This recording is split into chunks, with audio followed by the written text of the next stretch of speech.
Evening, Patriots. Crazy Hawk 99 here. It's been a while since I've done anything here on video or showcased any of the builds coming out of the humble workshop. But two or three, at least three of them have come out of there in the last month, and I'm going to show one of them here in a minute and get your all's opinion on what direction I should go on it. And the other two, there'll be a forthcoming video on the other two. I'll do that video together and just kind of give you an idea of what's going on there. But yeah, so I'm going to clip this in and let me know what you think. And really what I'm talking about here is optics and sights on this build here. Okay, so here's the latest project that came out of the shop. It's a 16-inch AR carbine. I know these ARs sometimes all look the same. And so what this one's really nothing special. It's just I saw this buttstock in my inventory, and I thought, well, what do I want to do with that?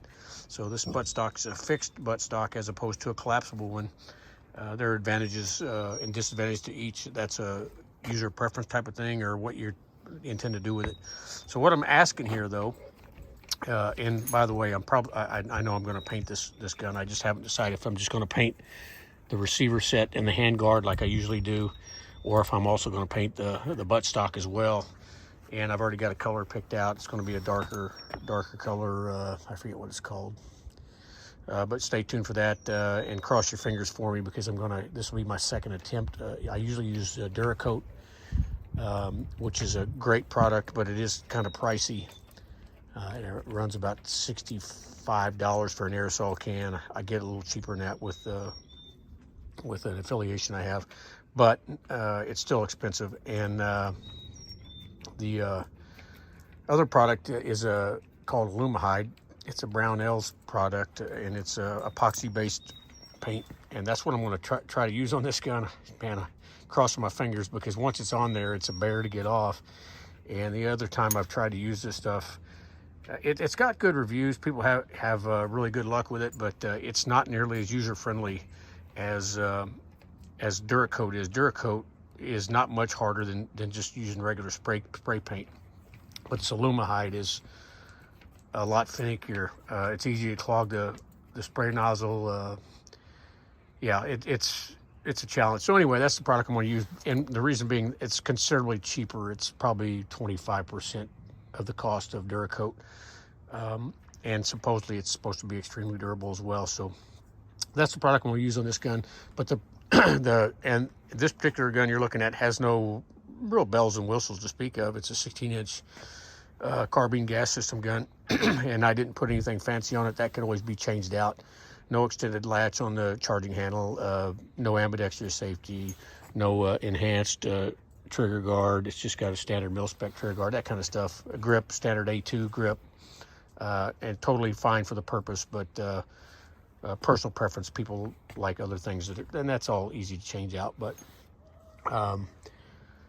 what I'm asking is, should I put just flip-up sights on this, or should I put a red dot optic on here? Or I've got an idea of putting a 1 to 4 power variable magnification scope on here, and just kind of getting your idea. I can do flip-ups and red dot. You can't do flip-ups and a scope. You can't run a scope with fixed sights. You'd have to take the scope off to use the sights, and you can't look through the scope to the sights. It screws up your sight picture. But you can do sights only. I can do sights and red dot, or I can do red dot only, or I can do scope only. So what do you think? And we'll go from there. Also, let me know what you think paint-wise, if I should go with just a receiver set here, or the receiver and the buttstock, or possibly even the muzzle device too, just to kind of accent it there at the end. I've done that before too. I'm not going to paint the grip. I've decided that already, because if somebody was to decide if I sold it down the road and somebody decided they wanted a different grip on it, then that would be painted already, and the one that they put on would not be. So let me know what you think, and I'll try to get more content coming forward for you guys, and let me know what kind of stuff you want to see. Oh, by the way, I'm coming off of a Facebook block, ban, whatever you want to call it, because they claimed I was selling stuff on our group page, and I was not. It was that 80% Glock frame that I shared a couple weeks ago. that got flagged, and they said I was trying to sell stuff, firearm stuff, and I had to clarify with them that no, I wasn't. I had to appeal it and said no, I was just sharing a deal that an online retailer was selling, which is totally legitimate. But that took 24 hours to rectify, and they never even got back to me and said, yeah, you're right. They just did the Facebook thing and granted me my privileges back, like a good dictator will do occasionally. So we'll talk to you guys in the next video, and look forward to your comments.